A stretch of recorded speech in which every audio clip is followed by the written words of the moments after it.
All right, and we are live. Good morning, everybody. Today is Thursday, March 31st. My guest today is the unstoppable Chazz Woodson. He's joining me live from Florida. What part of Florida you from? You're We're down live from here, now, Chazz. bottom of the map, down in Miami, Florida. Okay. For many of the people who are listening, are mostly right now my family and old players of mine. I just recently moved to Puerto Rico from Miami in September, and I've been well aware of you for quite a while. You were a coach How's that that we were trying transition? to. I'm sorry. How's that transition Yeah, from Miami to Puerto Rico? How's that? it's been great. I won't lie to you. One of the things I never liked about Miami. Growing up, moving around a lot. I'm originally from Queens, New York. We moved around a lot. I've been to Texas, California, and then we ended up in Miami when I was in high school. I wasn't crazy about the people in Miami. There was an aura of the people in Miami that they're showing you one side, and when you're not around, there's a different side coming around. I don't feel that way down here. People here are very accepting. Everyone's very welcoming. It's what you hear Miami is. You hear Miami is this place where you go and everybody's like, oh yeah, come try this food, try this and try that, and that was not my experience there. Yeah. But here it's been great, man. My Spanish is a little different, so they have a lot of fun with that here when I communicate. But they do understand me. It's just it becomes a comedy point, because they're like, man, Right. you don't speak like us. It's like, yeah, I know. It's okay. You understood me. I understand you. We get along. It's all good. Make it work. Yeah, I feel. It's been a fun transition so far. I moved down here with my wife and my 10-year-old daughter. For her the transition's been as easy as cake, man. I was really surprised. I moved around a lot as a kid, and she didn't. We lived in the same place since she was 2 up until in September. So almost 9 years of her life she lived there, or 8 years. And, in my head, I'm thinking, this is going to be a big transition for her. She's moving to a country that doesn't primarily speak English. How's this going to play out? And truthfully, man, she took it better than I did, man. She's a champ, She just went to school, made Awesome. friends, like kids do, man. They conquer, For them, they don't see obstacles. They just see, what's this new exploration we can do here? Right. Who's a new friend I can make today? Where's the new buddy coming from? And for them, it's just easy. Digging it. So it's interesting, to say the least. So one of the reasons I got you on, you are a former lacrosse player in the MLL. You played for several teams. You played at Brown University. You played in high school as well. You are also transitioning. Well, you have been transitioned now 10 years. You told me as a coach. Mm-hmm. And that's a very big part of my life in the last 8, 6, 7 years. It's been a great transition from being just someone who's involved in the game, a fan of the game, and likes to play the game, and then teaching it to others. It's a very rewarding thing, and it was something that I did not. You hear about it. As just a person going through life, I watch sports, and you hear about the coaches like Phil Jackson, and how they impact players' lives, and they make them these better people, or they give them this nuance of thinking that changes the way they perform. Yeah. And it was interesting to cross into that realm, and I just wanted to hear some of your journey because for the first time, we're embarking on a brand new program. Actually, this is my second time, but first time in a culture that does not currently have lacrosse. I'd like to hear some of your journey and maybe some of the things that have changed in your mentality through your journey as a coach or as a player, and just to see where the marbles fell and see what comparisons I can make and hopefully what kind of good decisions to make in the course of this gauntlet. Well, there's a lot there. I guess just to start off with my story, I guess my background, my quick background. My father grew up a football player. Grew up in Brooklyn. Went to Middlebury to play football there, and was kind of convinced to play. lacrosse while he was there. So he played a year of lacrosse at Middlebury and kind of fell in love with the game. And I had a speaking opportunity earlier this year, and I kind of started at that point because it's funny that I can trace everything back to that, right? So lacrosse has gotten me to where I am. But if it weren't for that group of guys or whoever it was that convinced him to play lacrosse, I probably am not here in this spot where I am right now. You know, that playing lacrosse is what got him the job coaching. Well, let's go like this. He played there. He was in the Air Force in California. Played club ball out there. When we moved to Virginia, and that's where I was born in Sacramento. When we moved to Virginia, fast forward a few years, he ends up getting a job at Norfolk Academy, where he was there for, the football staff was there 15 years before he left. So he was probably there 20 years. And he stumbled onto that. My aunt, his sister, was a professor next door at Virginia Wesleyan College. So I think he was going over to see her, saw some guys out throwing the lacrosse ball around, stops to talk to them, ends up getting a job there teaching and coaching. So now I end up at this prep school for 11 years. And so that sets me up for obviously playing lacrosse, but also getting into Brown University. And so this game from way back, and he graduated in 76. So, whenever he played, 75, 76, somewhere in there, if not for lacrosse at that moment, I'm not here. So it's certainly an interesting game, and certainly a game that opens up a lot of doors for people. We all know that. I was at a fall ball game when I first moved down here, and just happened to start talking to Roy Kelly, who says, "Oh, you're from Virginia. One of my good friends is from there." Well, it turns out that good friend was one of my high school coaches. So it's such a, and that's now I've been at Ransom for 10 years. So It's such a small world, and a connected world. But it's given me such great opportunities. And listen, I'm on a podcast right now because of lacrosse. I've been to Thailand because of lacrosse. I've been all over the country because of lacrosse. I get to be in front of kids all the time, all over the place because of lacrosse. And it wasn't even my first love athletically. So, what was, if you don't mind me asking? I would say basketball.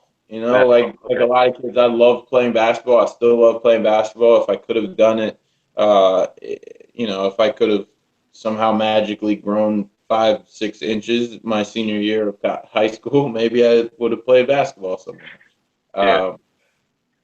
Or if I had a better jump shot, actually, maybe that was probably had. Stephen Curry's not complaining about his height, right? Exactly. That probably would have had a bigger effect than my 5 or 6 inches. I don't know. We'll see. None of it happened.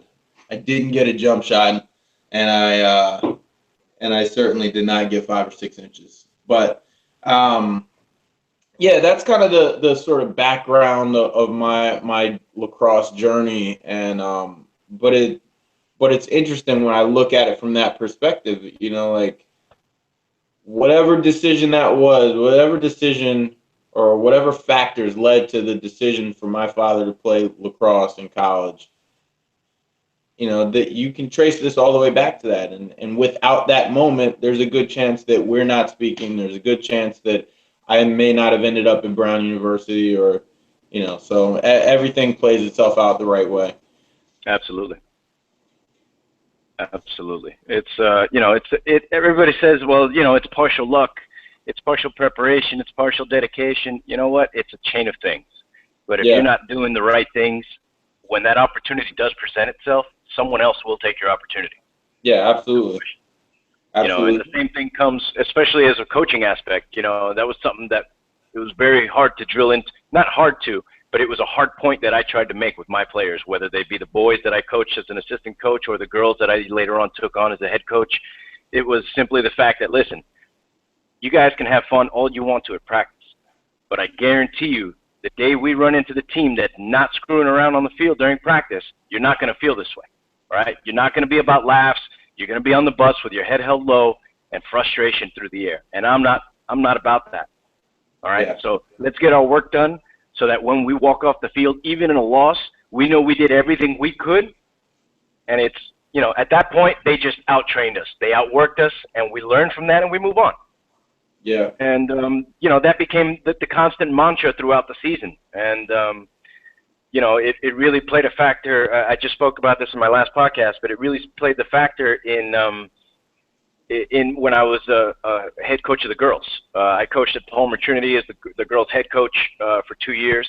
My first year, we made it to the district run, and we lost. We lost our district game. And we didn't lose by much, but it was a crushing loss. And I used that moment after the game to bring the girls together, and I said, listen, let this go right now, but use this, all right? Use this feeling right now in the off season. Use this feeling next time we go to practice together, but let it go. Don't let this eat you, all right? Just remember it, all right? That's all I want you to do is put this in the back of your head, but don't let it eat at you. We'll work on this next time. And, man, when we won the district championship the year later, that was probably the most satisfying feeling as a coach. And as a mentor, because not only did my team win the game, outside of that, my girls did something that they believed that they could accomplish, and so they did so as a team, as a cohesive unit. And that in itself, without me being involved, knowing that that happens is a huge thing for young people, especially when you go through the generations of people who are coming. You know what I mean? These are the adults of the future, as we all know. Obviously, all kids are the future. You know, but it is that fact. You know, these are the kids that go into the culture, goes into the communities of what's coming tomorrow. And you know, is it going to be another generation of kids buried into their iPhone? Maybe. Maybe we continue on this trend, and maybe it never changes for the better. But maybe we created enough individuals that know what it's like to be without, you know, at least for the hour and a half during game time, know what it is to be without that, not need it, and still be successful without it. You know, these are immeasurable things that we're giving to today's youth, and you know that was one of my biggest prides as a coach, and it's something that I hope to accomplish here in Puerto Rico. You know, I'm not sure how much you pay attention to the news, or you know, I honestly I don't pay attention to the news. But one of the biggest things that I've been looking at recently is the you know, the economic crisis of Puerto Rico, simply for the fact that we moved here, we live here. It's unforeseen how much time we're going to be here, but I do know that a program like Lacrosse can bring a lot of benefit. Yeah. For the very first benefit it brings is families coming to Puerto Rico to travel to see their kids play. That's one of the aspects we're trying to push on to the leadership here, to the politicians that we're having to deal with, and it's something that we need them to see. You know, this is not just, you know, we're going to be renting field time twice a week, playing kids, you know, and making them have fun. Yes, that is a big aspect of it, but bigger than that right now with the crisis that's going on here, we're trying to push that mentality of professionalism. You know, if we can teach today's kids, listen, if you drive for this, even if it's in lacrosse at first, once you get into school, or once you're in a higher level of school, whether it be high school, college, these are the kind of mental notes that you need to keep in the back of your head to be successful in anything you're doing. It's not just lacrosse. Yeah. And, you know, we were speaking before, you've actually undertaken more coaching positions as a basketball coach and as a cross-country coach. You know, speak a little bit on that as far as, you know, the differences between coaching lacrosse, which is something you obviously did for a very long time. And I'm not saying that, you know, obviously you're a basketball player as well, but cross-country, that's not something a lot of lacrosse players can dive into. Some of them can. I mean, we've seen legs and lungs on the field like, you know, nobody's business. Some guys can just horse it out, you know, and a lot of those guys come from cross-country. They come from the track and field environment. So what are the things you've learned or noticed as a similarity or differences even, you know, crossing over into those fields?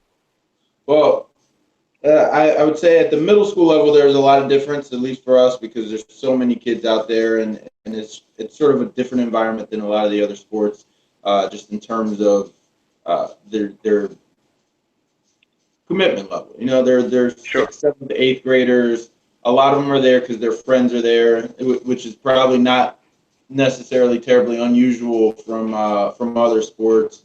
Sure. But I think part of that becomes a social thing. There's not, you know, you don't have to be able to catch and throw. You don't have to have great hand-eye coordination. You don't have to be very physical. It's just something that allows them to be active, allows them to go out and enjoy themselves for an hour, 2 hours, whatever it is. And for the ones that are a little more serious, to compete, to really compete. I think the cool thing for me was starting to learn cross country.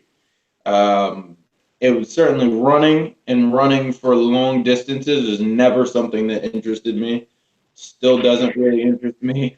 um, it takes a lot for me to want to go out and go on a run, especially if I'm not training for something specific. Um, I do it, but not always just because, I'm not a runner. We'll put it that way. Right. But what I found in coaching cross, well, the first day I went out there, after all the hoopla and getting everybody organized, and we get out there and we get them through the stretches, and I'm like, okay, go run. Like I was so, it was so odd. It was the first time I'd ever been at a practice where there's no real practice plan. There's no drills that we're gonna go do. There's no, and again, part of that is me being new, and part of that is because it's middle school. I'm sure at the high school level, there's a lot more technique and more of a Right. script to the practice. But for us, it was sort of just getting out there and running. It was trying to push kids to do a little more each day, or to go a little faster each day, or to work a little harder each day. But there wasn't a whole lot of technique that we employed. Right. For better or for worse. But I always knew cross country is, hey, you're just going out and running. And Right. there's more to it that I came to really enjoy, particularly when it came to the meets and how everything is scored. I don't know if you know anything about cross country. I truthfully don't. Well, so at the middle school level at least, and I'm not sure how much it changes or doesn't change at the high school level, but at the middle school level, only your top 5 finishers count for scores, Okay. right? So let's say we're running, or let's say there are, it's 2 schools, right? When you cross the line, you get a number. The very first person that finishes gets a 1. We actually use popsicle sticks. So the first person gets number 1, the second person gets number 2, the third person. So and then you add up your points, Okay. right? So if I have the first 5 finishers, obviously we win. But if I have the first 5 finishers in the race, then that amounts to 12, 14, 15 points, right? 1, 2, 3, 4, and 5. I think that I did the math right there. Did I do the math right? 5, 9, 12, 14, 15. Good. Okay. So I can still count and add. So we end up with 15 points. Well, that means Right. the other school, their first runner came in number 6. So they've got number 6, number 7, number 8, whatever it is. But let's say if we each ran 10 runners and they came in 6 and 7, but then my next 5 runners all came in before their next, everybody else, then they've ended up with number 6, number 7, 8, 9, 10, 11, 12 are me, and then they got 13, 14, 15, and so on. So that's how their numbers add up. So Right. the point of that is every single person you run matters, not just your top 5 scorers. Gotcha. Because if number 10 is busting his tail and he ends up in front of their top 5, then, that sets them back. It may not help us, but it offsets the other teams. So there's always that incentive, no matter how good you actually are, or how bad you may think you are. There's always that incentive to beat the person in front of you, because you can still help affect the race, Sure. even if you're not scoring for your team. So there's a lot of mental game in there, and there's a lot of it's the inner drive has to be there in order for your team to be successful, and it has to span from the first person to the last person. Whereas you might think of it when you just, to the casual fan or the casual person that doesn't know anything about cross country, because I didn't know anything. Right. You just think people are going out there and running, and you get first place, second place, 20th place, 30th place. But who would ever think that 30th place might really make a difference in the meet? Our boys and girls, we almost had a clean sweep. I think our girls won it. Our girls won, and then our boys came in second and missed it by 3 points. So that 3 points could have been our seventh runner beating, the person in front of him. Right. So it was interesting. I certainly loved the opportunity to learn a new sport. Certainly the opportunity to work with more kids. But the lessons and the messages still translate. They're all the same, whether it's cross country, basketball, lacrosse, anything else. So, and that's the part I enjoy. I actually rather enjoy coaching, particularly lacrosse. I enjoy coaching more than I enjoy playing. Yeah, it's definitely been more beneficial. I mean, at the height of my playing career, I played 2 years in high school. Was it? I played club when I was in the Air Force. I also spent 4 years in the Air Force in North Carolina. And, the highlight of my career, honestly, was at Ransom Everglades. I was a sophomore, and we played at Ransom, the boys team. And that was a big deal for my team. Everybody was like, "Oh, man, we're going to the school where Wild Things was shot." It's like, what? Really? Cool. All right. I didn't know, I'm a high school kid. I'm not paying attention to the other schools, especially not the private schools. I mean, I was a public school kid my whole life, and it was like, yeah, whatever. Whatever those preppy kids are doing, that's fine. We're going to play. That was my mentality, Right. Always. And so we get there, and it's just the most amazing field I had ever seen at my time. I know that it's been redone, and I think 4 years ago, Bridget told me. I've worked a lot with Bridget, the coaches, the women's coach. Me and her did some cohesive work with the Next Level Lacrosse.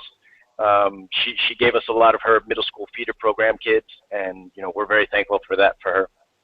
Hopefully, I'll have her on podcast someday soon. But we show up at this field, and it's just the most amazing thing you can ever picture as a high school guy. Especially being from South Florida, where our field was. I'm not sure if you're familiar with Coral Reef, that area of Richmond Heights. Yeah, actually, we play Coral Reef tomorrow. Oh, awesome. Yeah.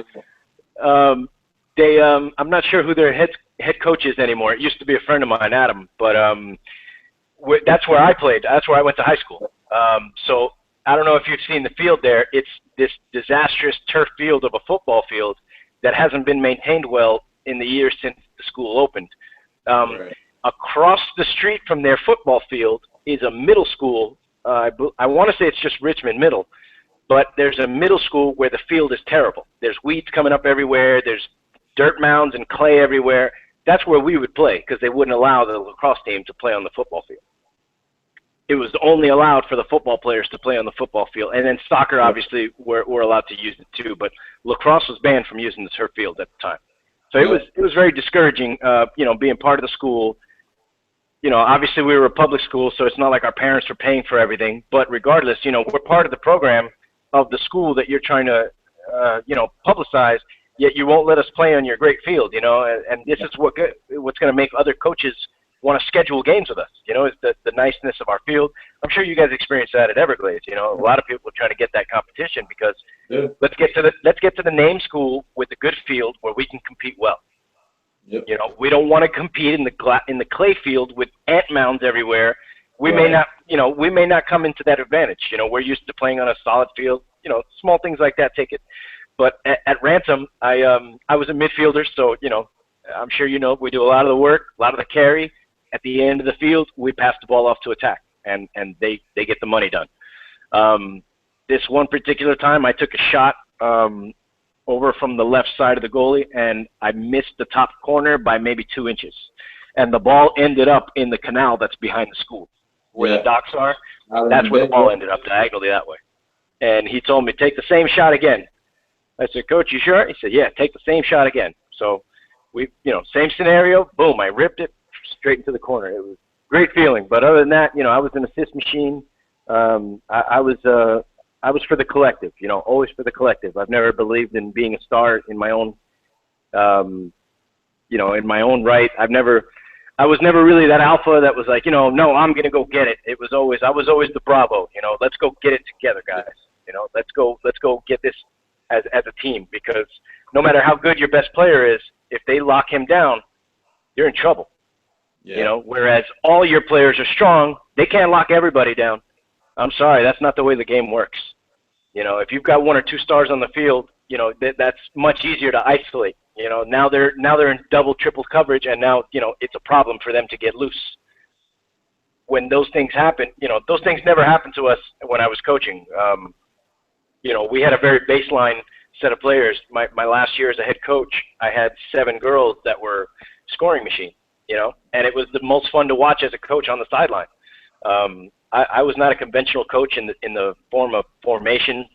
I was always, there's always the battle between coaches of, man defense or zone defense. I'm a freestyler, all right? Cover your man. When you need help, you call for help, all right? And we, as a cohesive defensive unit, we take care of the situation. And then attack was the same way. So defensively, we were never shut down because there was never a game plan. The game plan was always go out there, freestyle it, and look for your best choices. And that's how we practiced. It was look for your best choices. This is practice. I would get in there as a defender, and I'm tall. I'm 5'11", so as far as most of the high school girls that I was coaching, I was the tallest person out there, except for 1 or 2 of them. And it was all right. So me and the best defensive girl would get out there, and we'd sticks up. We're tall people that move well. And the 2 of us would try to create problems for them on the offense, and that was our practice. Right. Get open, get free, get used to the situations. And that's what I tried to drill into them. And man, I tell you, they came out really well for it. They took that second run at the district championship. They took it hard, and it was a gratifying feeling, man. We had lost the district championship to the same team the year before. Mm-hmm. I'm sorry, to a different team the year before. And our return trip to their home, which is, now I can't remember the name of the school. It's not Marathon. Core Shores. Yeah. Core Shores down in the Keys, in Marathon Key. The coach there, he's an awesome coach. We had a very friendly relationship, and he understood when he beat us during the district that we were coming hard. So our return game to them was during the season. We didn't end up playing them during the playoffs, but we ended up going back during the season. And on our bus ride down, I let everybody zone out. It's a long trip. It's about an hour and 45 minutes from Palmer Trinity down there. And I cranked James Brown for the last 15 minutes of the ride. I told everybody to take a nap, zone out, and then 15 minutes before, I told the bus driver, I said, can you connect this to my phone? And I jammed them out to James Brown right up until the moment they got off the bus. And I truthfully have never seen a more cohesive team than I had that day. They went to work on these girls. And, I'm sure it was a big part of, last year, these are the girls that put us down. They didn't let us continue into our season. I'm sure it was a lot of mixed emotions, but they really, really showed up that game. More so than any other game. They were all on fire. It was amazing to watch. It was amazing to set that scene, and then it was like, all right. It was almost like being on the hunt, right? You see those videos of guys with their dogs, and the dog is dying to get off the leash, and it's like, God, just let me go. I got work to do out there. Just let me go, and I'll do it. That's exactly how it felt, opening the door to the bus and watching them flood out. Yep. It was amazing. I'm sure you've had experiences like that where you see your kids get in the zone. I'm sure as a player even, you've seen that in the locker room. That day that everyone showed up, even the assistant coaches and the athletic trainers, they all had game face on coming through.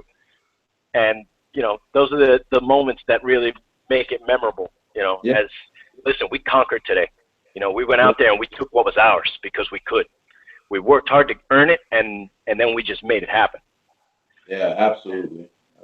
Those are great feelings, and I can't wait to push that here. There was a CNBC article or video recently released with an actor from Puerto Rico, and he was talking about how when he grew up here, it was amazing. You know, there was doctors and professionals, lawyers, and all kinds of high professionals that Puerto Ricans could then live and strive to be. Mm-hmm.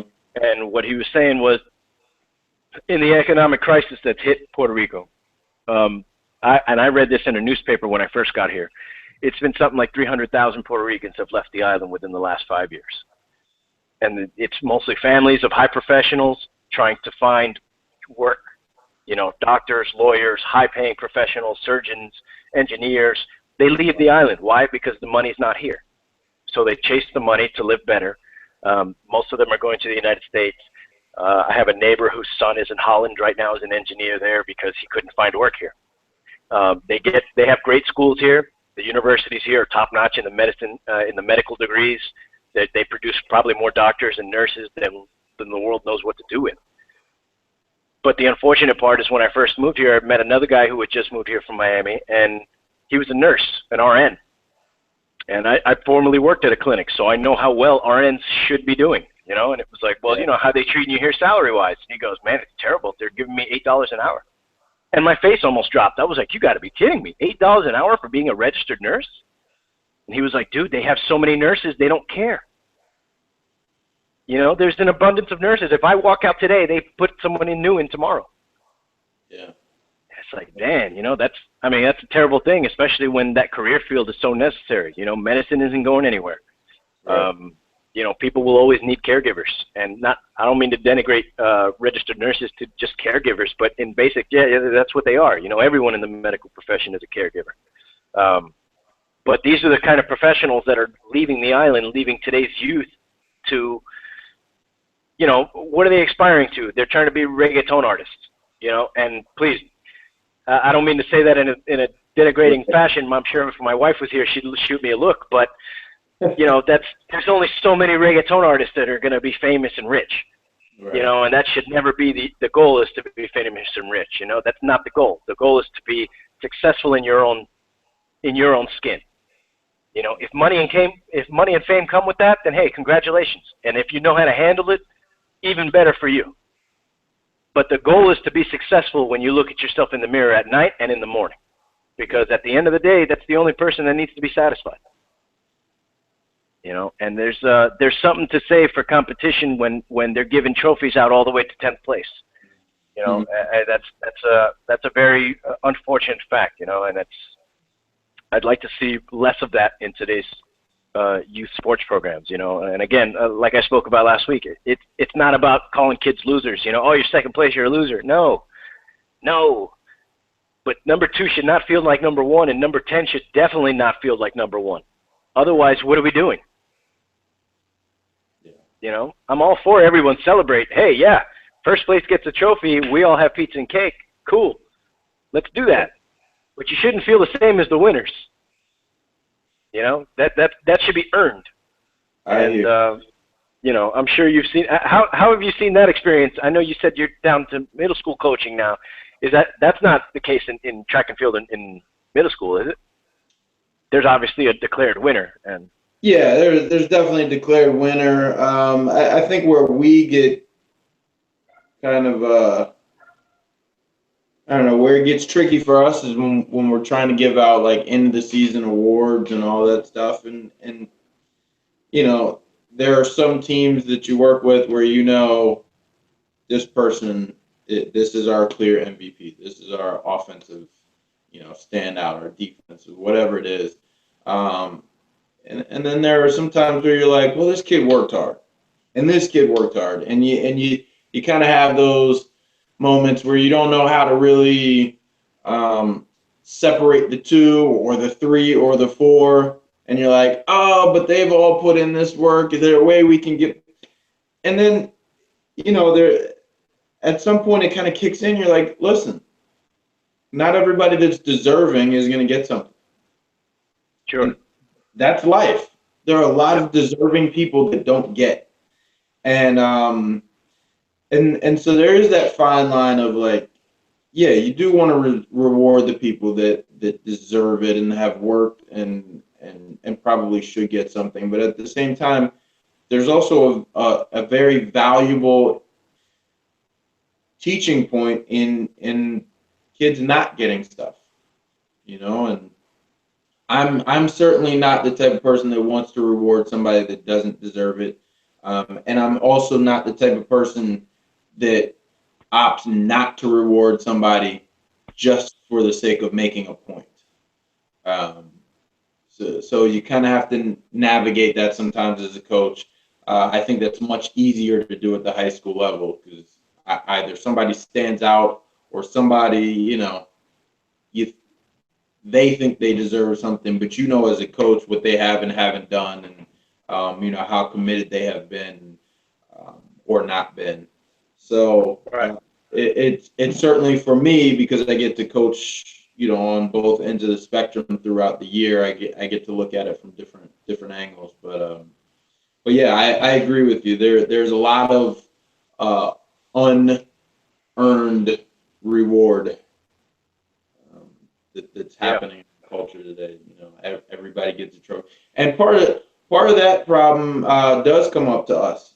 You know, because even at the middle school level now, I get kids that really feel like they are better and or more deserving than they are because the leagues or teams that they have played with prior to getting to us, you know, they've all been told how great they are, and you know, or they are standouts, but they're standouts in terrible, you know, leagues and teams and situations, and they don't understand that, and the parents don't understand that. And if any of the parents see this, they may not be happy with me for saying that, but it's, you know, it's true. I've in coaching basketball and coaching JV, I coached JV basketball for a while, and then I coached middle school boys basketball for a while.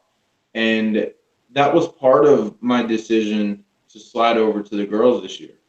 Um, because with the boys, we get these kids that believe they're awesome Amazing. basketball players, you Yeah. know, and, you know, good for them. But then we also get parents that believe their kids are amazing basketball players. And I get it. You're always going to, you know, as a parent, it's very hard to be unbiased. You know, Sure. some parents can do it, some can't, and probably most everybody else is in the middle. Like they get it, but they still want to vouch for the kids. Yeah. Um, but you know, when you're talking middle school basketball, and certainly the JV and varsity, when you're at the middle school level, we're not playing everybody. You're talking 6 minute quarters. You got a 24-minute game, Right. and you've got 12 to 15 kids on the team, and you want to win. Everybody Sure. wants to win, right? Right. The parents want to win just as much as the kids want to win, just as much as and the whatever. I don't have a problem saying that. I think the only parents that really don't care if the team wins are the parents whose kids are not playing as much because they want their kid in. And Right. I'm not saying that every kid that's not playing, their parent is like that. But the only parents that I have seen that are really not worried about whether they win or lose at all tend to fall into that category. But anyway, Sure. I digress. Point of that is, you know, not everybody plays, right? So, and it's not by design; it's by default. You can't get 15 kids in every game when you only have 24 minutes to get them in, and you're trying Right. to compete and win, right? And you're Sure. trying to put the team in a position to win. So what happens? The kids that are playing are the kids that have earned it and have worked. And so, you know, every so often we get a kid that was an all-star in this league that they played in, or they used to put up 30 points a game, and now they're sitting on the bench.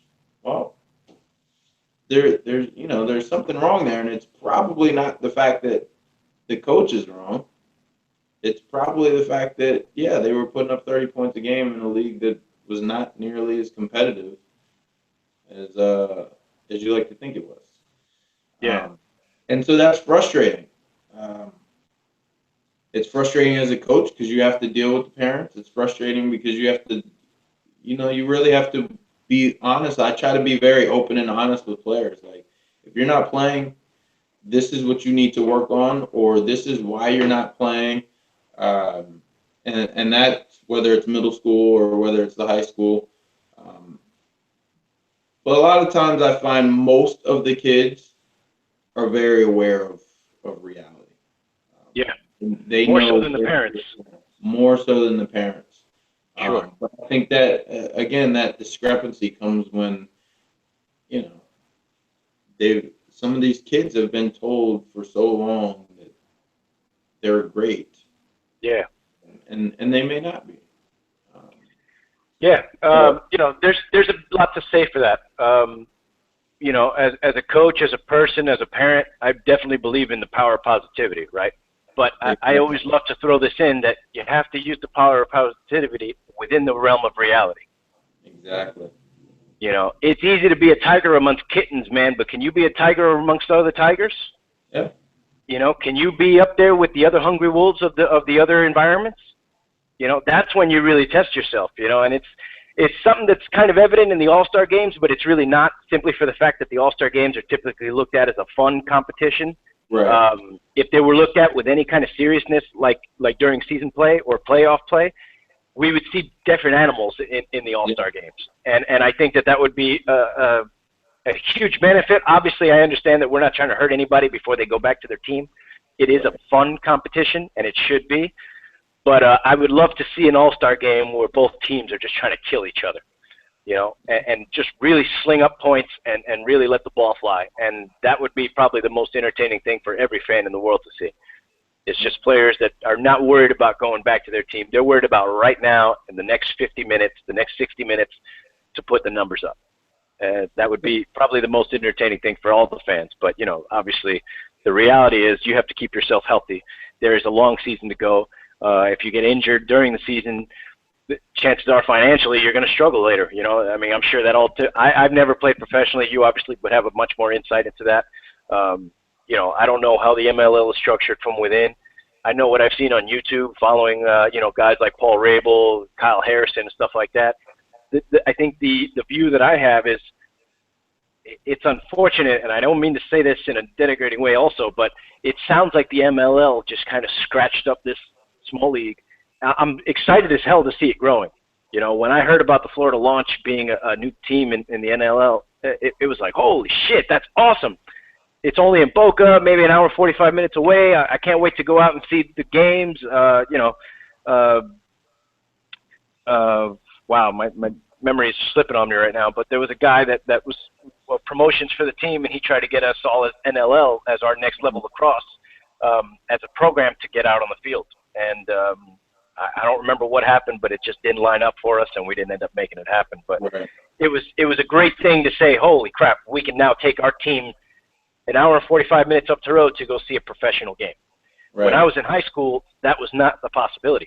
I graduated in 2001, and to my knowledge, there was no MLL yet. I do know that there was an indoor lacrosse league. I don't know how big it was, but there wasn't anything that we were watching on YouTube that was going to say, hey, we're going to play lacrosse after college. Right. It was, at that time, this is your goal, is to get to college.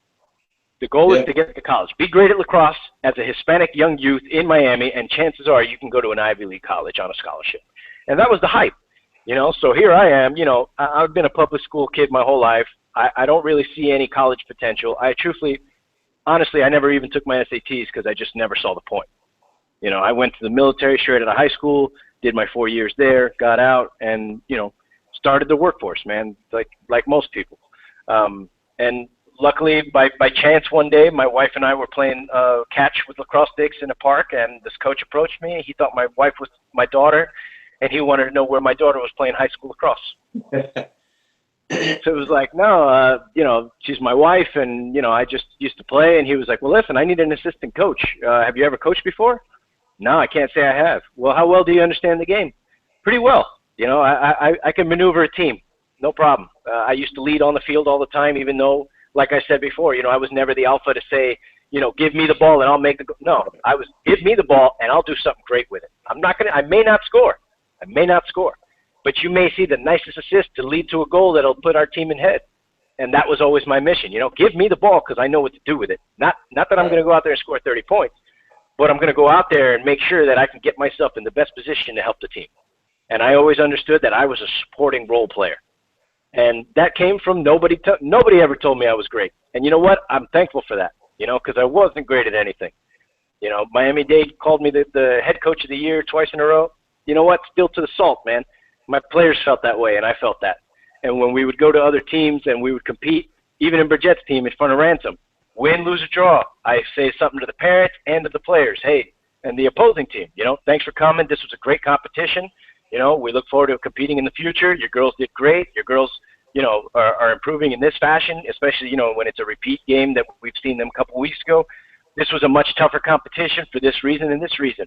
You know, you guys have a lot to be proud of. And it was always positive motivation. You know, there's no time for, you know, rivalries are for media. You know, rivalries and I hate these players and we're going to kick their teeth in because I don't like the guys on that team. That's all for TV. That's all for publicity. You know, does that get ratings? Sure it does. But more realistically, to grow this game, you need to take the right attitude in it. And I think the guys that I've teamed up with to start Puerto Rico lacrosse, we all have that. They played at Liberty together. They actually have a reunion game coming up tomorrow, if I'm not mistaken. And they'll be here on the 15th. And we start our first camp 15th, 16th of April here in my OS. You know, it's a little nerve-wracking. At the same time, you know, I've been here before in sense of starting a program. But this is, again, my first time starting a culture within a culture. And I had a conversation on another podcast with a gentleman in South Carolina right now, or I'm sorry, North Carolina right now, but he's starting American football in Colombia, where my family's from. Yeah. And Colombia is not a culture that is typically used to American football. If you find people watching American football in Colombia, it's rare. You know, they'll watch soccer, no problem. You know, that's their national sport. That's what they all aspire to. You ask any kid in neighborhoods in Colombia, what do you want to be when you grow up? He's going to tell you a soccer player.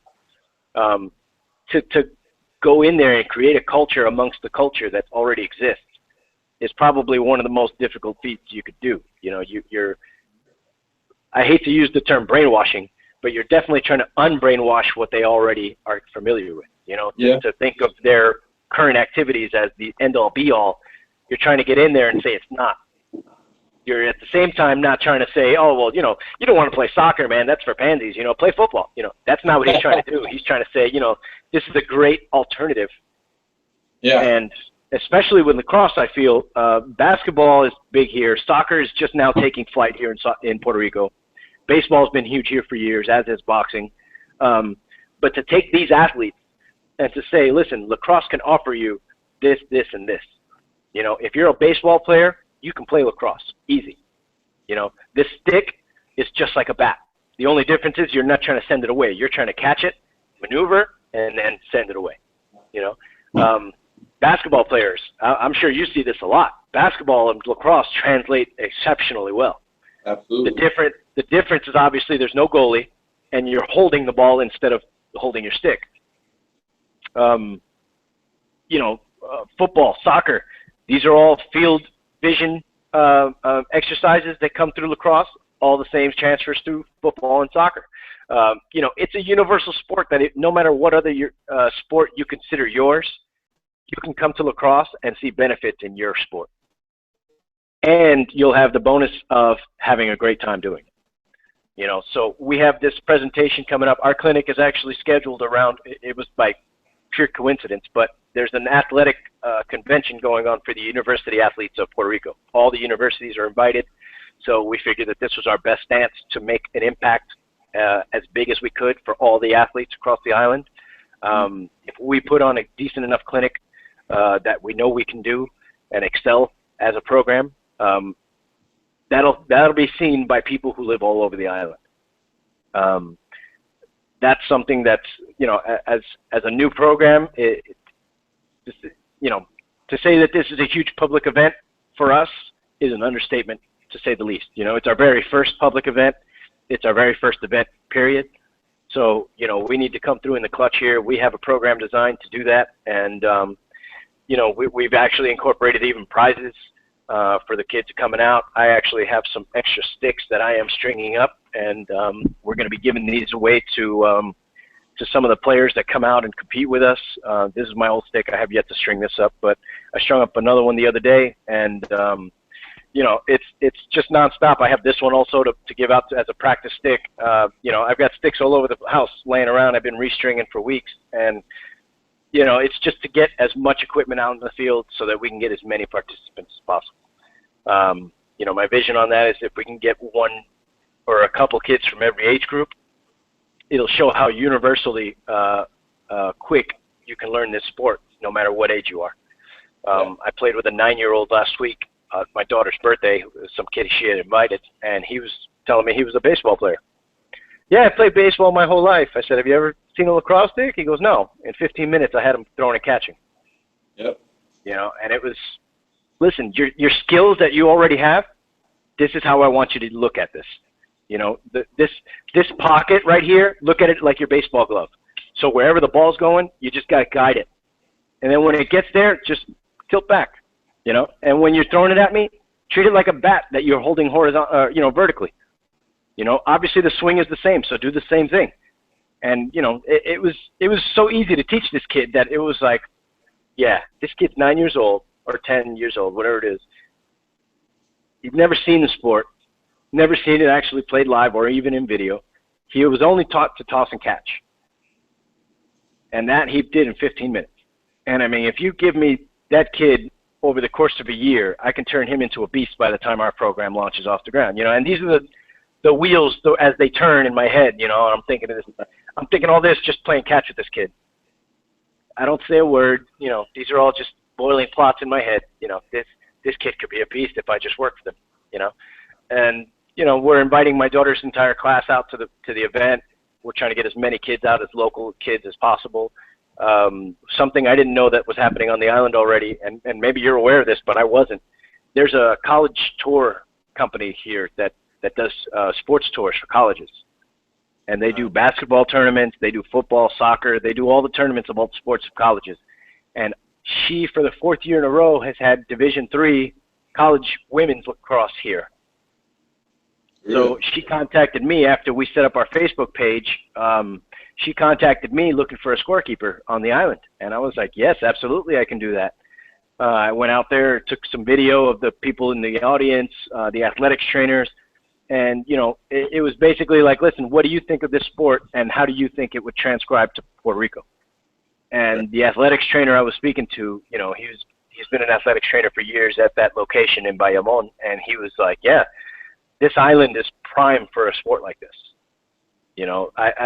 He was watching women's game, and he was like, I see the patterns on the field of what's happening, and this island would take to this game with no problem. The other beauty of it is they're so newly invested in soccer that there are new soccer fields almost all over the island. So there's brand new establishments that are up, new turf fields, new grass fields that are all up and open, and they're very seldomly used. So if we can get in there as our program, I don't mind doing cross promotion, helping them grow their sport as we grow ours. There's no reason why we can't do both at the same time. And that's something that's coming out soon. I know you have season going on right now, but at our next clinic, if you're not in season, I'd love for you to be able to come out here. If we can, we'll take care of the trip out, and hopefully you can help spread the message and show these kids a little bit of your flash, man. I mean, you're very well known for your air gate. We called it your Superman at BDM. Obviously Gary Gate had that same move where he would come across the back of the goal and score, and that was something. As much as we can admire the past, man, there was just, you never saw him do it the way you did it, and it was awesome to watch you control X the way you did and just run defensive players just nuts. I was showing your highlights the other day in one of my other podcasts, and there was a hilarious goal that you scored. It was the same thing. Actually, no, you rolled out from X across to the 5-and-5. You took a shot, scored, and the defender was so pissed off after the goal even, he just kind of gave you a shove like, you bastard, You worked him. You outworked his teammate and him, got the goal, and he was just like, damn,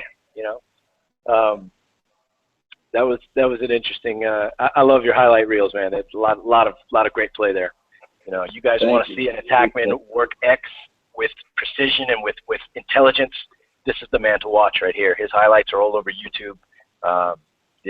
This is skill to the ultimate. And you put it together with a lot of players. I was never very active during the MLL season. I was always a highlight player, mostly for the fact that I worked a full-time job and coached. So it was tough for me to really free myself up, being a family man and whatnot. But to watch all the highlights was nuts, to say the least. And what's your affiliation now with the MLL? Are you still are you in talks with them at all for coaching or any program?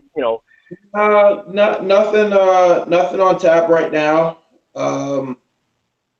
We'll see. I have been asked on occasion to do, and it just hadn't worked out yet, just with timing and scheduling. But I've been asked to do a little bit of commentary on the broadcast, that type of thing. So that maybe that's something that I'll get into in the near future. But as of now, nothing on tap. That's something you see a lot of professionals doing these days. I myself am a lover of MMA as well, and that's something you see like Brian Stan and Daniel Cormier, even Dominic Cruz, right up until he was injured, was on the MMA Insider. And it's something that I'm glad they're leaning more towards that than towards people who have, the typical, trying to think of the word, but the publicity degrees, you know what I mean? The broadcasting degrees, I apologize. The guys that simply study this, and then they go out, they learn what sport it is that they're commenting on, and then they try to add their narrative. Right. Of course, it's terrific to hear anyone comment on the sport and to bring some light into the fans' eyes, But for me, as a fan, it's always been way more beneficial to have someone who's actually been active in the sport. So, right. For example, they can get anybody they want. They can get Brian Gubble from ESPN or Bob Costas to commentate on lacrosse. His insight is not going to be as in-depth as yours, And so I'm glad that the MLL, as well as other, professions, are looking that way. The insight of the person who's done it for years and knows the transitions that need to take place in order to be successful, or why something was not successful. Those things are you can't put a number on those. Those things are immeasurable when it comes to educating the future fans, the future players. You can give a lot of insight there. I really hope that does work out, man. That'd be great. That obviously you're a very busy person as it is, and you have a lot of things going on. One of the things I wanted to talk to you about was the Woodson initiatives. What's that about? Yeah, Woodson initiatives is it's kind of the melting pot for me of my passions in terms of sports and mentoring and service, and so that's sort of where I house all the different things that I'm doing. The biggest thing is my camps. We run a fairly big camp in Miami each summer. Toward the beginning of the summer this year, it's June 13th to the 17th. The last couple of years, we've been fortunate enough to get back to Ransom Everglades and do it there. But we've bounced around Miami over the course of 9 or 10 years, and excuse me. But then it's also we're also bouncing around and doing clinics elsewhere, as requested mostly. For a little while, I was out actually trying to do it in other places. It gets a little tough to do that when you don't have the right people on the ground in those places, and marketing, and things get canceled, or you don't get enough kids, or whatever it is. So, but what I've really focused on is doing it here in Miami, and do some player development stuff. We added girls last year. I've avoided the club teams as much as possible. I think we may get into a little bit of that now, and that's less about jumping into the club scene and more about providing another avenue for my high school guys to put in some off-season work. But for the most part, I'm not a big fan of the whole club scene. I understand its purpose. I think it does serve a valuable purpose, but I think for a lot of the kids that I serve down here, it's not as worth it as it is for some people. My speaking goes under Woodson Initiatives. So it's a variety of things. Basically, it's a melting pot of my passions. Good. Good. Yeah. I mean, that's what it's about. It's about pushing those things, and you know, there's always been that knack where you don't push your passion at people. You just push your passion, and people will follow. And there was, you tweet, not obviously, but often on the you do perspective. Uh, Monday. What's the name of the tweets you do? The email, the perspectives email. No, the tweets you do weekly with the quotes. Yeah, that's it. So what that actually is um, 2007 I started. Well, my high school coach, one of my high school coaches, who was also my advisor in high school, sends out. It used to do it daily. It's a little more sporadic now. I'm sure that has to do with his schedule and time and everything. But is actually his name is Neil Duffy, who wrote The Spirit and the Stick. So if you have not read that, you need to read Spirit, it. the spirit and the stick. The Spirit in the Stick. In the stick. Yep. So anyway, he used to send out a thought for the day, which is usually just a quote to his present and former advisees. And so I kind of took that idea back in 2007 to just stay in touch with my college friends, and then it kind of grew from there. I would mention it to people and say, "Oh, add me to it," or "Can you add my mom?" or "Can you add my friend?" And it just grew and grew, and so that became this perspectives email, which has changed forms, since then. At one point, it was almost blog style. It was completely my thoughts and wording. At times, it's been a little bit of a mix, but we send it out. I send it out Monday to Friday, um, with minimal interruptions. Every now and then I miss a day, or I'm out of town or something. I try to get it done when I'm out of town, but occasionally my schedule gets the best of me and I miss something. But we send it out. I send it out Monday to Friday. It could be anything from a quote to a passage or video. The format now is there's the three parts. There's a gratitude piece, an attitude piece, and a piece for athletes.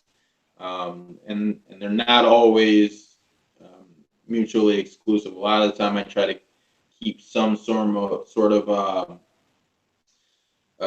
cohesion to all three pieces, within the email. But I in this new format, once I got this most recent format, I've actually started posting that to Facebook as well. So it goes out via email form, and then it goes out on the Facebook and Twitter, and yeah, and I've enjoyed it. It's connected me with new people, and certainly I love it when I get feedback and people say, hey, whether it's a retweet, or so you retweeted one the other day, or Yeah. or somebody responds and say, hey, I needed this one today, or I just sent this out to all my kids, or my coworkers. I have some people that have told me they start off their meetings with it, with their with their employees. So it's, at one point it was going out to the whole Lax All Stars crew. It goes out to a variety of different people, and it's always interesting for me to hear where it goes, or to hear the effect that it had. Some of my students and athletes' parents get it. Some of my student athletes ask for it. So I've enjoyed it. I've had fun with it. And like I said, it was just something that started off as me trying to keep in touch with my college friends. You graduate, whether it's high school, college, and everybody starts to go their own way. And Right. this little email, just a quick quote, was something that, at least they knew I was alive. And Right. we could all respond or whatever, but it's grown from there, and it's been pretty cool. That's awesome. That's awesome. Do you have anything else coming up soon? as far as any speaking opportunities? You're speaking through Woodson Initiatives. Is that what I heard you say? I just spoke in. I got my second opportunity to hit up the homegrown lacrosse Captain's Cup. So they do a big event in Minnesota each year, and last year actually Kyle Harrison was supposed to speak, and and he and I speak regularly, and I had just finished getting this kind of profile together to send out to people that were interested in having me, whether it was camps, clinics, speaking opportunities, hosting, whatever it was. And so I passed it along to Kyle, and he said, "I actually just got asked to speak at at this event, but I'm not going to be able to make it. Let me pass your name on to them." So they reached out. I went out and did it last year, and had a great time. And then they invited me back this year, and it was kind of out of the blue. Like, I wanted to do it, but I had never, I didn't know it was going to happen. All of a sudden, I got an email asking me to come back a second time. So, I've told them that that's one I want to do every year if I can. And out in Minnesota. Yeah, out in Minnesota, and like, speaking to me is no different than competing. Like, if I don't think I hit my mark, like, it bothers me. And so I, like, can't wait for the next opportunity, whether it's with them or somebody else to get back. It's like losing a game, like, the best thing after a loss is to have a game the next day so you can get back on the horse. And so I'm looking to go back out there next year. I don't think I hit my mark this year. They said they loved it, but it wasn't my best. It wasn't where I wanted to be. I had the opportunity to speak out in Tampa earlier this year. That was pretty cool. I get asked a lot, and then sometimes it works out, sometimes it doesn't. I had two that I was supposed to do this spring that got canceled for various reasons. So, but yeah, I'm open to speaking anywhere, anytime. I've spoken at nonprofit organizations. I've spoken at schools. I've spoken to obviously events like the Captain's Cup. I've spoken to specific teams or specific programs, whether it's a season kickoff or end of the season thing, or if I happen to be in the area to come just address a team or a school. So that's another thing that I really enjoy doing. Again, it's the opportunity to be in front of people and to potentially affect somebody's life positively. So that's a passion of mine. So that's excellent. Excellent. Yeah, it was one of the reasons. That was, obviously you have a lot. You were a big target for me, man. You're, not only a lacrosse player that I looked up to and respected a lot. We're almost the same age, actually, me and you, and I didn't know that until recently. But regardless, it was one of those things where, I don't want to say I've followed your career, but indirectly, yes, I've followed your career because I follow lacrosse.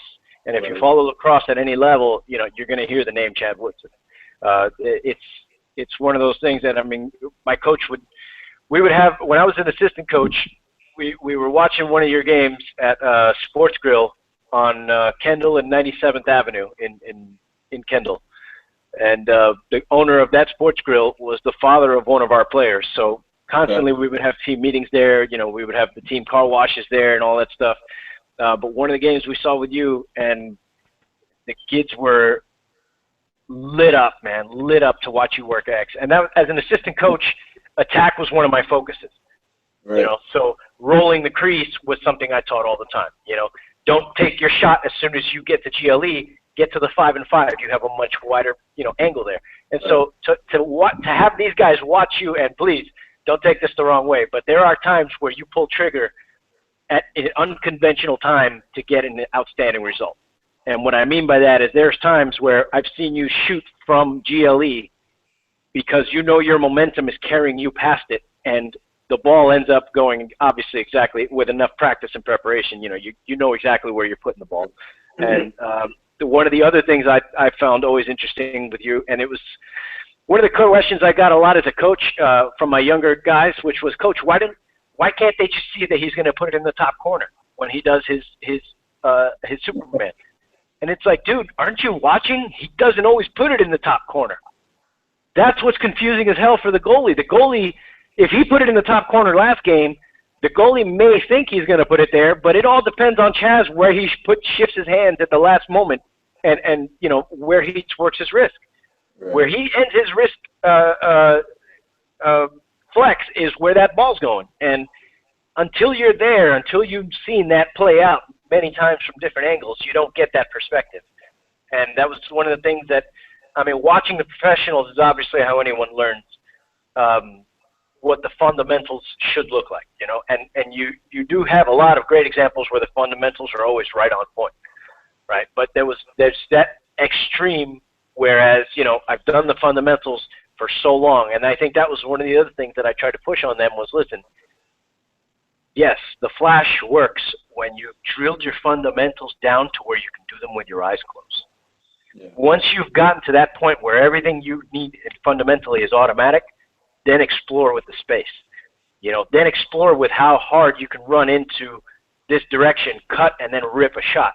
You know, obviously, a big part of lacrosse that a lot of people don't understand is shooting on the run. You know, yeah. they see us practicing, and we're standing, catching and passing. Obviously, you know, we try to incorporate running when we're during season play. But when I'm doing my camps, you know, yes, they're standing, catching and passing, especially when they're new to the game. And then shooting is the same thing. You know, when you're brand new, stand here, take a shot. Can you hit the net? Great. Okay, now practice that a couple times. Make sure you can hit it several times. And then I want you to back up about 25 feet and then run at me 50%. Can you do it now? Okay, terrific. Do that a couple times. Get comfortable. Now run at me 100%. Can you do it now? All right, good. Yeah. Get comfortable. You know, it's always pushing yourself into that comfortable uncomfortableness. It's a process, and I think that's something that a lot of young players don't get, right? The process doesn't stop at just standing against the wall from 5 yards and throwing the ball. That's right. Not enough wall work. You know, if you can do that pretty easily, then to keep doing that is fruitless. Right. And then the process also doesn't start at taking a 15-yard wind-up shot, right? Because if you can't put the ball effectively where you need to put it from 5 or 6 yards, then it doesn't do you any good to be out of 15, 16 yards trying to take these shots. So, absolutely. There's a lot to that process that kids have to understand if they really want to improve and really want to push themselves to be the best players that they can play, that they can be. Absolutely. I don't know how much time you have, man. I usually shoot for an hour, and then I just kind of end wherever it feels right. You know, I feel like I'm starting to beat the dead horses. So, up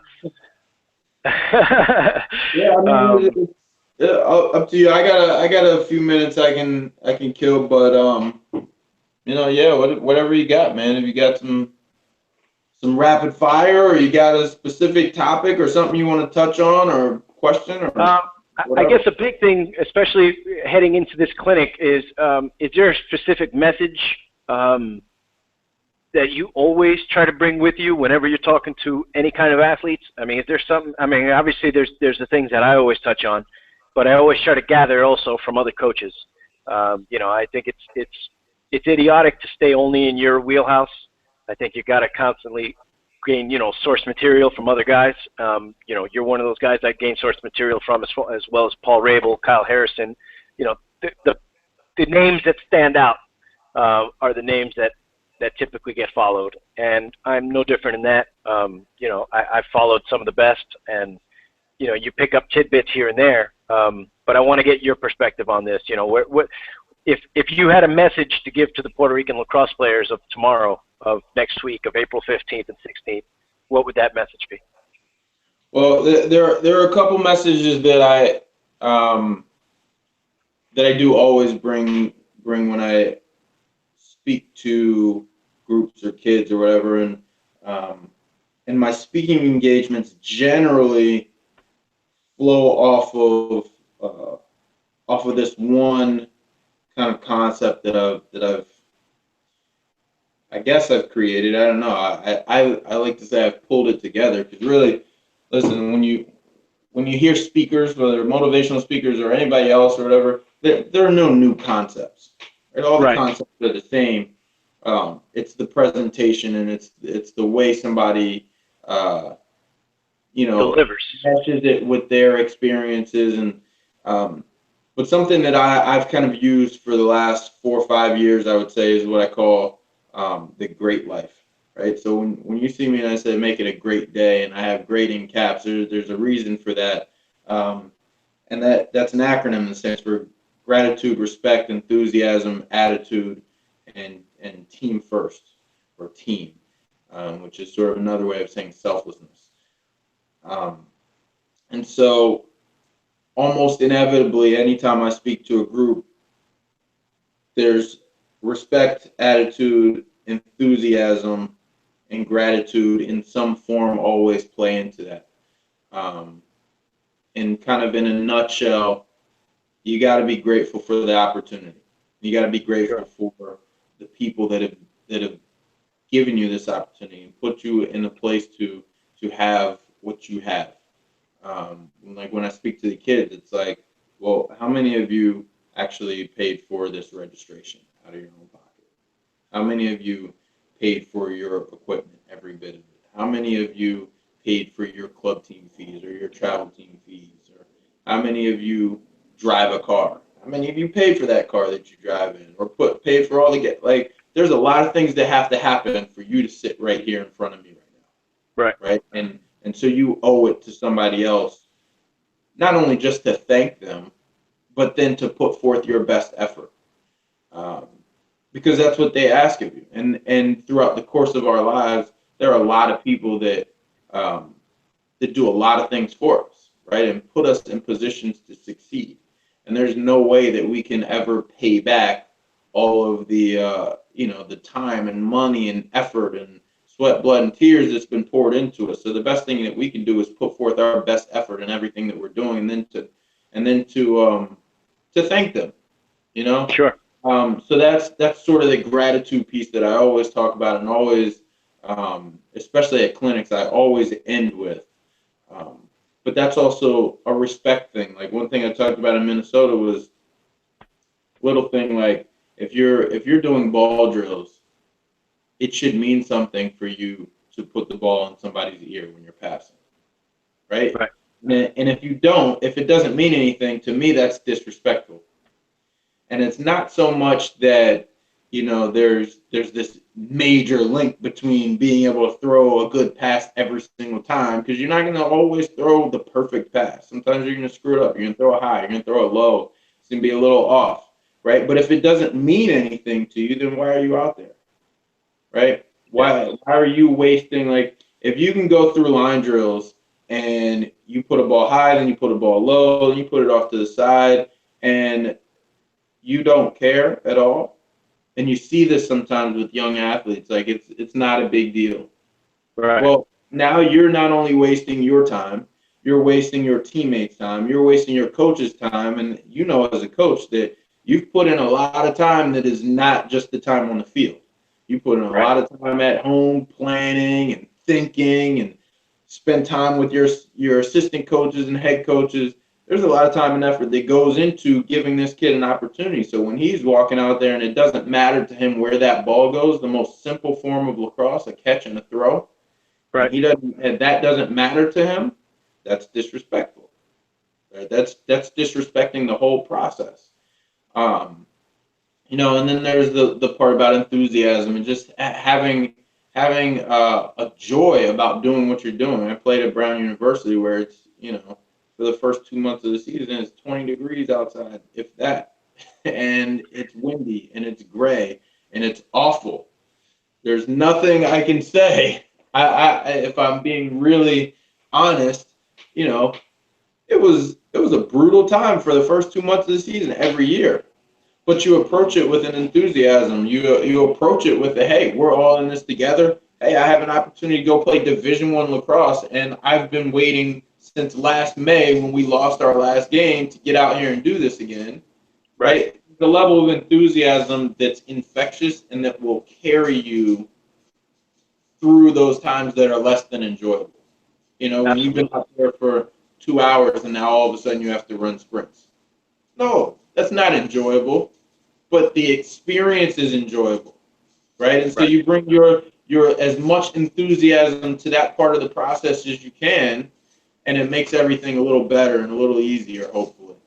Um, and then respect. There's a level of respect that you have to give to this game. There's no other game, especially like lacrosse.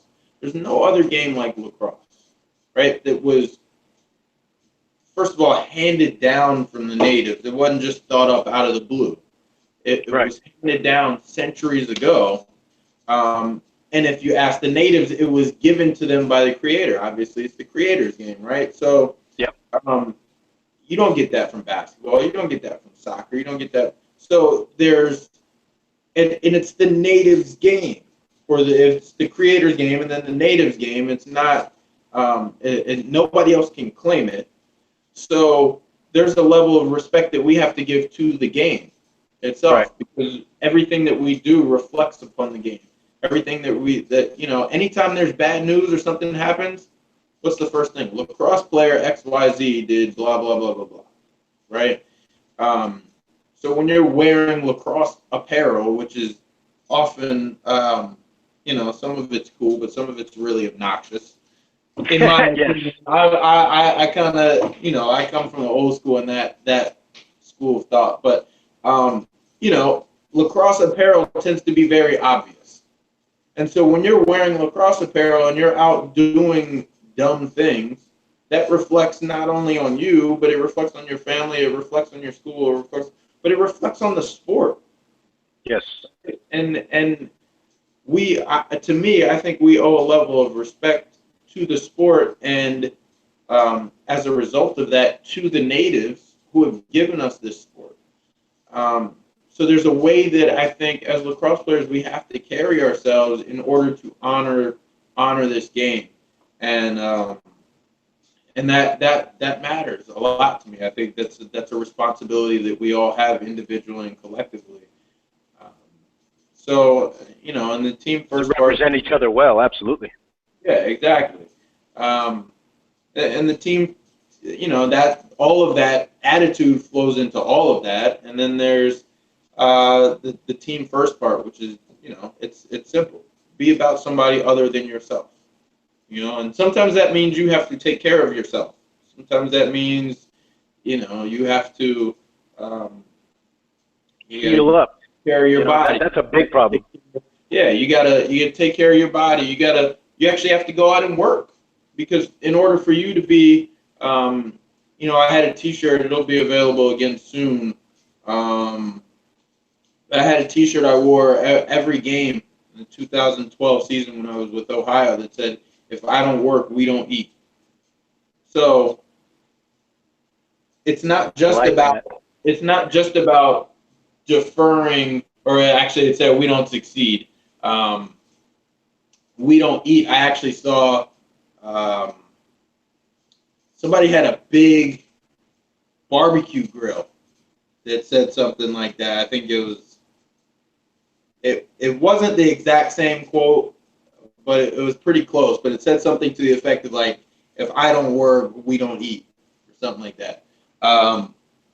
But the T-shirt was kind of a reminder to me, like, if I'm not doing my part, and it's not just about not worrying about if I score, or trying to make sure other people get the ball in the right places or anything like that. But it's also a matter of, if I'm not out here working my ass off for this ground ball, if I'm not doing what I need to do for this team, if I'm not working during the week, whether it's training or running or taking care of my body, whatever it is, if I'm not doing my part, then I'm selling everybody else short, right? Because Absolutely.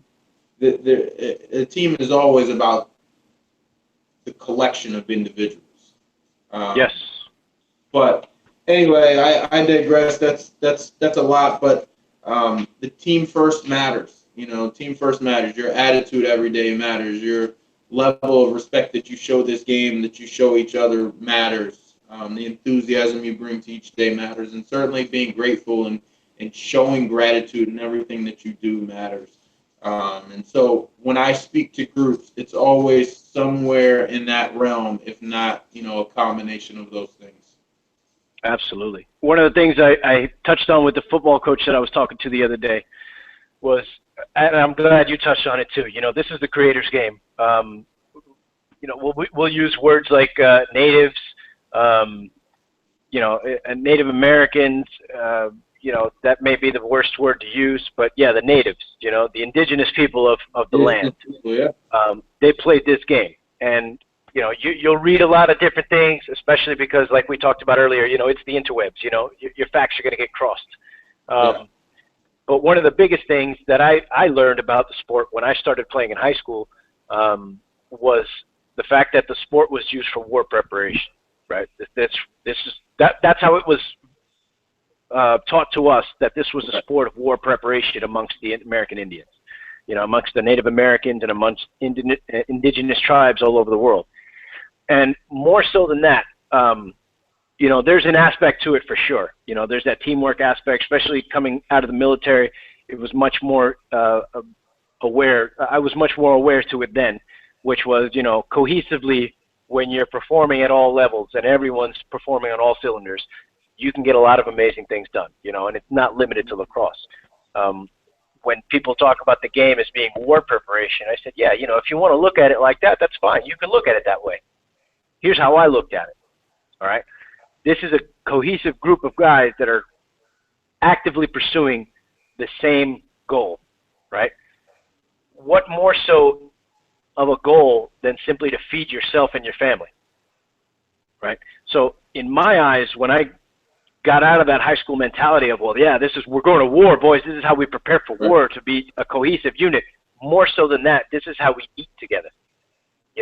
As an athlete, you may look at this stick and say, oh, well, yeah, that's a nice wood stick, compiled with plastic and string and leather. Great, terrific. You know what? In the olden days, this was their weapon, right? And the ball, even though we use this as sport today, these were rocks. And the goal wasn't a goal. It was a buffalo. It was a wolf. It was something that could be eaten by the collective tribe so that we could survive another day. And that is the way I looked at it when I became a coach, and that's the way I tried to teach it. And when I put it in those terms, it was amazing the response I would get back. I was not wise enough yet to use that from the boys that I coached, but when I gave that lesson to the girls, it was right after in my last season, we went almost undefeated. We only lost 2 games to out-of-district competition. Both of which were very competitive games, but either way we lost. We actually played both of those games back-to-back on a Saturday. So we lost at 9 a.m. and then we lost again at 1 in the afternoon. The girls took that as a really tough day. At the end of that day is when I gave that speech, which was, listen, we did all the right things today. It's just that they did them correctly also. Don't get yourself down, because on any normal day against any other team, this would have been a great day in our books. As a family, we would have eaten today. Know that. Know that had we been in the wild together, we could have captured an animal and killed it with our lacrosse sticks and eaten as a family and survived. And so tomorrow we come back to the field, or actually it was a Sunday the next day. So Monday we come back to this field, we come back to our dinner table as a family, and we eat. We sharpen our knives, we clean our silverware, we prepare the food, and we sit down at the game time and we eat. And when they started looking at it that way, it became a very big shift. They were already doing well as players. It was amazing to see what they could do after that as a team. Like we spoke about earlier, a single individual or even 2 individuals on any given team cannot dictate the success. It's everyone. On a lacrosse field of men, there's 9 players and a goalie.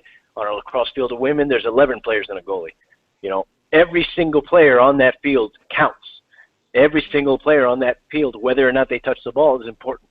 You're all contributing, and that was another thing that we worked on a lot, was off-ball contact. If you don't have the ball in lacrosse, what are you doing? Yeah. Well, that depends. Are you on defense or are you on attack? Are you on offense right now? Does your team have the ball? Great. Get somewhere. Get somewhere beneficial to your team. You don't have the ball, get somewhere where you'll be given the ball. And then when you have it, figure out what to do with it very quickly. Already have it in your mind. All right, if I get the ball right now, I have an opportunity to goal. and then constantly be adjusting. Oh, shit, there's a defender there. Okay, now if I get the ball, I have a pass over there. Now if I get the ball, I can dodge and go that way. Now if I get the ball, I can send it right back and have the defense just shift. You know, and it's always situational awareness that you try to teach your kids through Lax IQ. And I'm sure that goes through all the sports, maybe except for maybe cross the country. You know, there it's just run as hard as you can.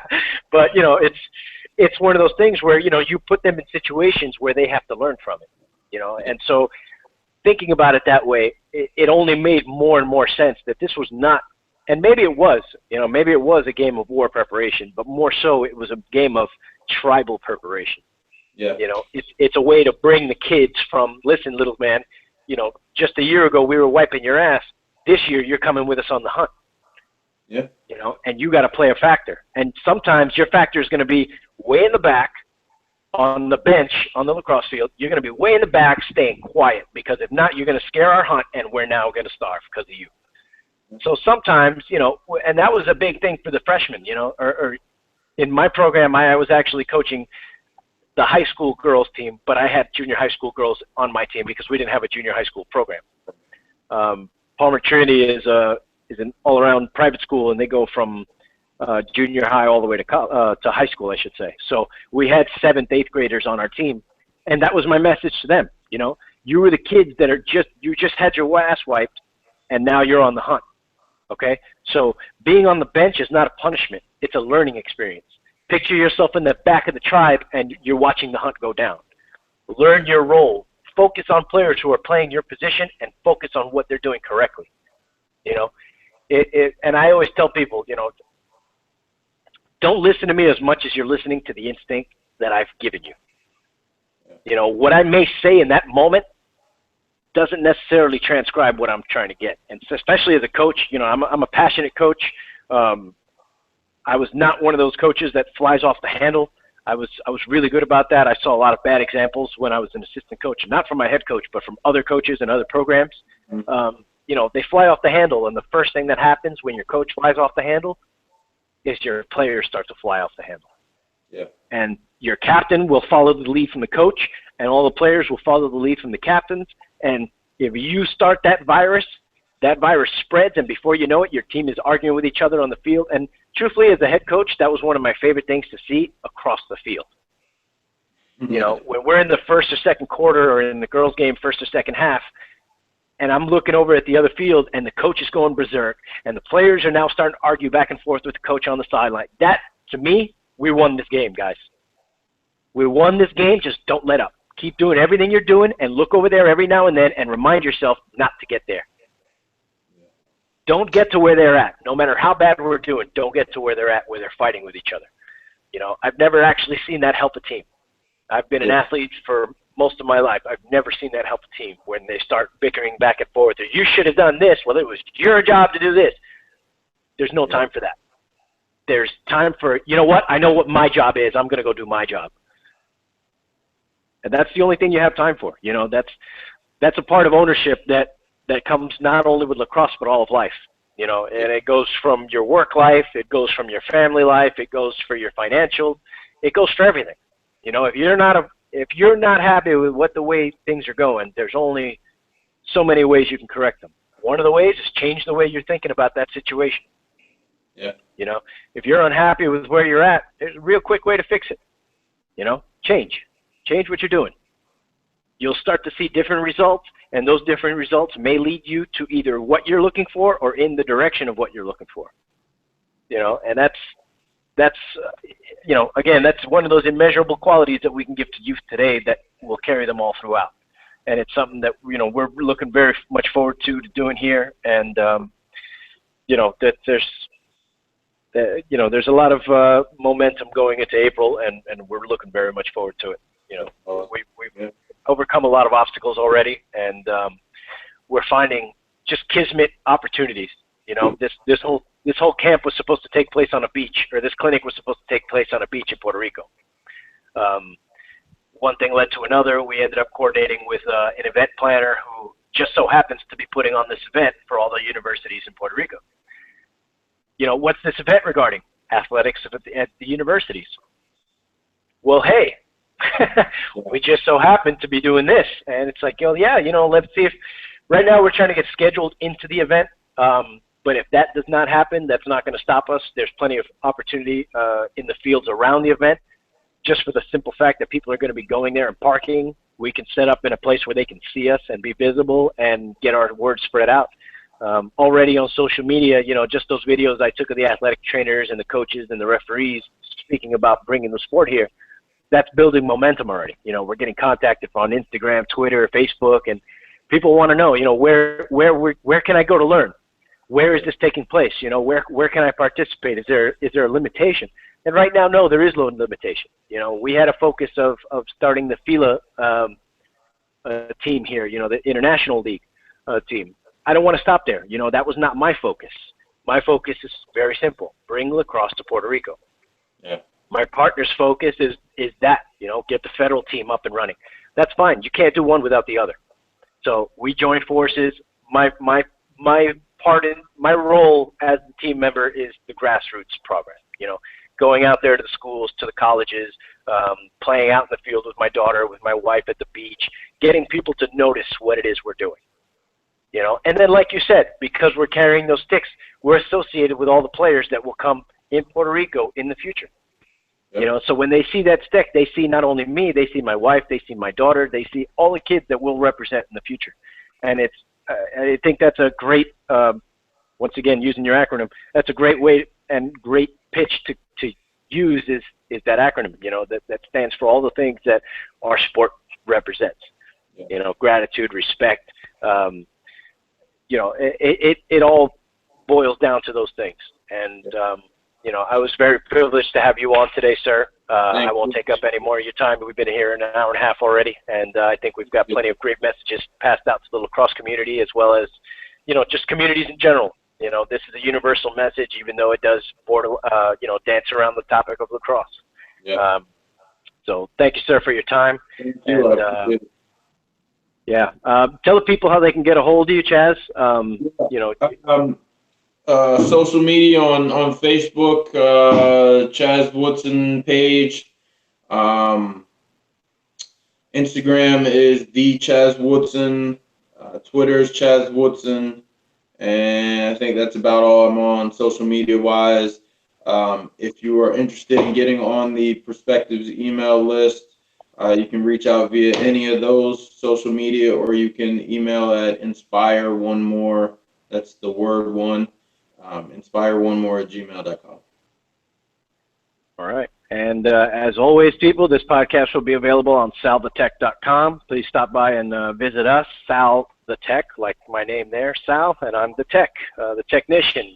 We break things down and we fix them, make them better, make them more fluid, and make them understandable. So visit us there. Visit us also at PuertoRicoLax.com, right below us in my title line.